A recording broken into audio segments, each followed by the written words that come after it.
Coronavírus, galera toda preocupada com o financeiro, preocupada com a saúde.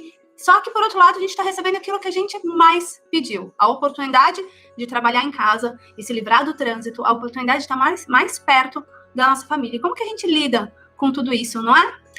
Aqui a gente tem alguns grupos de pessoas. Pessoas que já trabalhavam em casa, mas agora tem o agravante de filhos por perto. E o grupo de pessoas que ainda não trabalhavam em casa e precisam se adaptar com essa nova forma de trabalho, que é tendência. A partir desse momento que a gente tem vivido, com certeza muitas empresas vão acabar optando por essa forma de trabalho.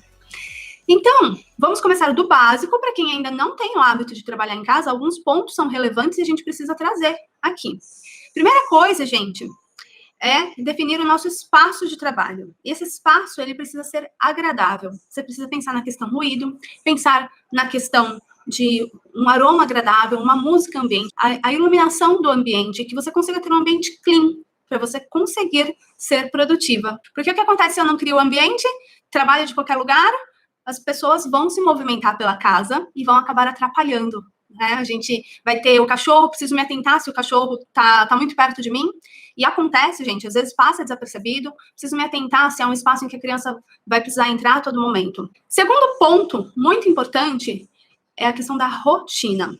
O que acontece? Quando a gente está trabalhando com filhos em casa, nós precisamos ser mais ainda produtivos, aproveitar melhor o tempo que a gente tem disponível, porque o nosso tempo disponível para trabalhar vai ser menor. É por isso que acaba gerando essa exaustão. As crianças, elas demandam atenção. Quanto menor a criança, mais atenção ela demanda. E aí a gente acaba ficando exausto se a gente não consegue ser de verdade eficaz o tempo que a gente está trabalhando. E aí como que a gente vai fazer para ser eficaz? A gente tem que olhar para o que é mais importante. Então, criar um ritmo, uma rotina para a gente e para as crianças. Ter clareza de que as crianças têm as suas necessidades. A gente vai falar um pouquinho das necessidades das crianças, tá? E a primeira grande necessidade é a necessidade de ritmo e rotina.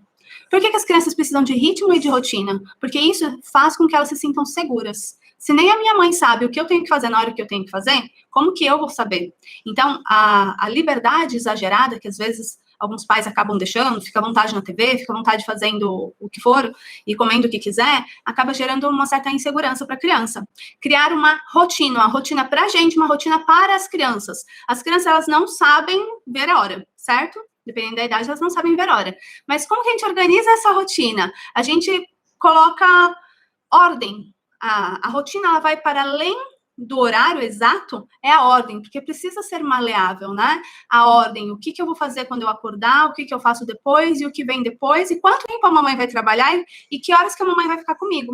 Porque quais são as necessidades das crianças? Necessidades básicas que todas as crianças precisam é se sentir segura, se sentir amada e se sentir valorizada, sentir que ela contribui de alguma forma. Então, quando você envolve a criança na atividade e faz com que ela contribua com você, isso fica mais leve para você e você está potencializando, colaborando com uma necessidade da criança.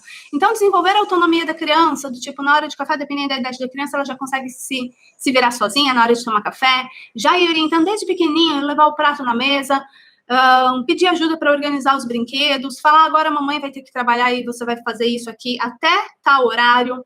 Então, tudo isso a criança vai sentindo que ela está colaborando. Agora, quando a gente entra naquele nível de estresse, naquele nível de ansiedade e acaba descontando muito das nossas frustrações internas na criança, a gente faz o quê? Faz com que a criança se sinta insegura.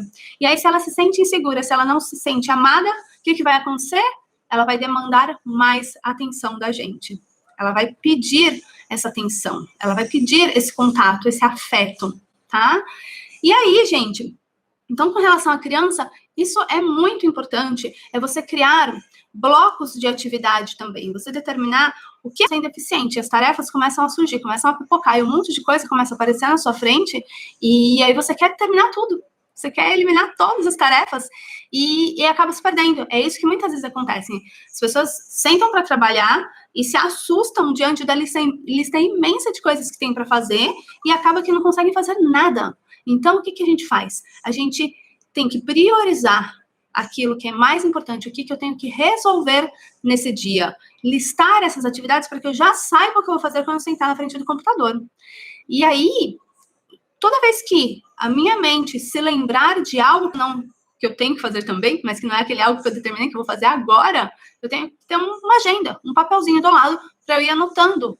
Que aí, quando eu anoto, eu deixo o meu cérebro mais tranquilo de que essa atividade vai ser olhada depois. Senão eu começo a fazer outras coisas e no final eu não termino nada. Eu tento fazer tudo, começar tudo ao mesmo tempo e no final eu acabo não terminando nada. Ter essa lista, saber o que é mais importante, o que eu vou fazer, é fundamental para que eu consiga fazer alguma coisa. E lembrando que as crianças demandam tempo, demandam atenção, elas vão nos procurar, elas não conseguem ficar muito tempo sozinhas, aí sim eu tenho que ser cada vez mais produtiva, né? E o que eu preciso fazer para isso é ter blocos de tempo de atividade. Então, aí depende de cada criança, quanto tempo você vai separar para você ter concentração total no seu trabalho. 30 minutos? Então tá. Vou separar 30 minutos para eu me concentrar em uma tarefa. Porque se desses 30 minutos eu começo a pensar em várias coisas, começo a abrir várias demandas ao mesmo tempo, chances são que eu não vou terminar nenhuma delas. E aí eu tiro alguns minutinhos para ficar com as crianças, certo? E aí depois eu mais um bloco de concentração, mais alguns minutinhos para dar alguma atenção para a criança. Procura fazer atividades rápidas com as crianças, perceber quais atividades que elas gostam de fazer com você e separar um tempinho, tá? Depois que acontecer tal coisa, a mamãe vem aqui ficar com vocês. Outra coisa que é muito importante é que a gente faça essa organização do dia sempre no dia anterior. Quando eu fecho o meu dia, quando a gente tem post-its e eu coloco assim, tem que ficar bem na minha frente o que eu vou fazer. Já coloco nesse post-it. Aí, quando eu fecho o meu dia, o que eu faço? Eu dobro os meus papeizinhos, né? Que aí eu fico aqui, ó. Deixa eu pegar pra vocês verem. Eu fico com as minhas atividades que eu fiz, elas vão tudo para um pote depois, que isso vai estimulando o meu cérebro de que eu realizo alguma coisa. E aí, o que eu não fiz é o que vai estar à minha frente no outro dia. Que mais, gente? O que acontece? Quando eu preciso criar minha agenda em blocos. Primeira coisa, quando eu começo a trabalhar a produtividade, eu vou listar tudo que eu tenho que fazer. Eu vou tirar um dia para listar tudo que eu tenho que fazer. Esse tudo que eu tenho que fazer, eu vou separar em blocos. É que agora estamos todos confinados em casa, né? Mas o que são esses blocos? Qual é o dia que eu vou fazer atividade de rua? Qual é o momento em que eu vou entrar na internet para não ficar o tempo todo acessando a internet? Quais são as atividades que me demandam acessar a internet? Ela vem aqui para esse bloco. Atividades de atendimento, né? Para quem trabalha com atendimento, ela vem para esse bloco. Atividades relacionadas a reuniões, ela vem para um determinado bloco. Atividades relacionadas a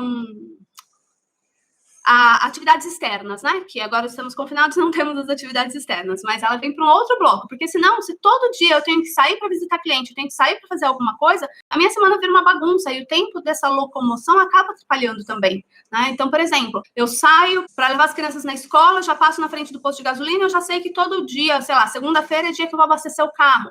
Quando eu vou que dia que eu vou no supermercado? Quando acaba alguma coisa, eu tenho que ficar comprando de picadinho? Não, tem que ter o dia, a rotina, o horário de ir no supermercado. Isso são as atividades em blocos, certo? E outra coisa importante também é envolver o pessoal de casa nas atividades. Por exemplo, esses dias eu estava conversando com uma vizinha, ela falou assim, nossa, estou eu e o marido trabalhando em casa e as crianças a todo momento pedindo atenção. Como é que a gente vai fazer? Estamos dois trabalhando em casa, como é que a gente vai fazer? A gente tem que conversar, entender o que é mais importante para um, qual é o horário que é mais importante para um, qual é o horário que é mais importante para o outro, porque nesse momento a gente consegue dividir a atenção das crianças. E um outro ponto importante, eu não gosto de televisão. Então, as crianças aqui, no ritmo normal, na rotina normal, elas não assistem televisão somente no final de semana, 2 horas. Mas, nos horários de atendimento, no qual o Marcos não consegue estar com eles também, o que eu faço? Deixo eles assistirem televisão, né? Não vou passar 4 horas seguidas atendendo. Então, deixar eles lá 1, 2 horinhas assistindo televisão não vai matar. Então, a gente tem que também, esse é um ponto muito importante, a gente se desapegar da culpa, né? Entender que nós somos mães reais com filhos reais, que eles demandam a nossa atenção, que eles são crianças e vai ter momento em que vai ter briga, vai ter discórdia, e eu vou ter que sim interromper o que eu estou fazendo para acolhê-los. E que sim, eu também vou me estressar, e que sim, eu também vou sair do meu normal, e que isso faz parte do ser humano. O que impede a gente de realizar um objetivo e de conseguir ser produtiva e ser eficaz e eficiente é um obstáculo. Eu estou aqui e eu preciso chegar aqui. O que me impede de chegar aqui de uma maneira tranquila são obstáculos no meio do caminho. E esses obstáculos tendem a ser emoções negativas. E como que eu lido com essas emoções negativas? O que é importante para a gente tratar esses obstáculos? Como que eu saio dessas emoções negativas? Existem 3 formas. É mudando a minha linguagem comigo mesmo, com a minha família, com o mundo, mudando as informações que eu consumo. A outra forma é o foco. Ao invés de eu focar no que falta fazer, eu foco no que eu já fiz, o quanto que eu consegui evoluir até aqui. E uma coisa que é importante que vocês tenham consciência é o seguinte: as tarefas, elas nunca vão terminar. Então, isso é algo que, quando eu faço treinamentos de produtividade, sempre vem: nossa, mas parece que eu nunca vou terminar isso. Parece que quanto mais eu faço, mais coisas aparecem na minha listinha de fazer. Isso é normal. Estranho seria se isso não acontecesse, né? Então, desapega, tira dos ombros esse peso de ter que dar conta do recado de tudo, de que ter que terminar tudo. Quando você tira isso, quando você tira esse peso e aceita que as tarefas, elas nunca vão terminar, fica muito mais leve quando você traz isso para a consciência. Então, entender o que é mais importante de tudo isso que eu tenho que fazer é fundamental, certo? E a outra parte é a fisiologia. O nosso corpo, ele representa as nossas emoções, o que está na nossa mente. Então, se eu mudo na minha linguagem corporal, na minha fisiologia, eu automaticamente mando uma mensagem para o meu cérebro que eu mudei. Qual é a postura do herói? Né? Ombro para trás, peito empinado, mão na cintura. Qual é a postura do vencedor? Yes! Não é? E qual é a postura do depressivo? Então, quando a gente muda, traz para a consciência que eu tô caindo e eu levanto, eu mudo automaticamente a mensagem que eu tô mandando pro meu cérebro. Se você gostou desse vídeo, inscreva-se no canal, vá em configurações e selecione a opção enviar para mim todas as notificações desse canal e clique em salvar. Deixe seu comentário, eu vou ficar muito feliz em saber a sua opinião.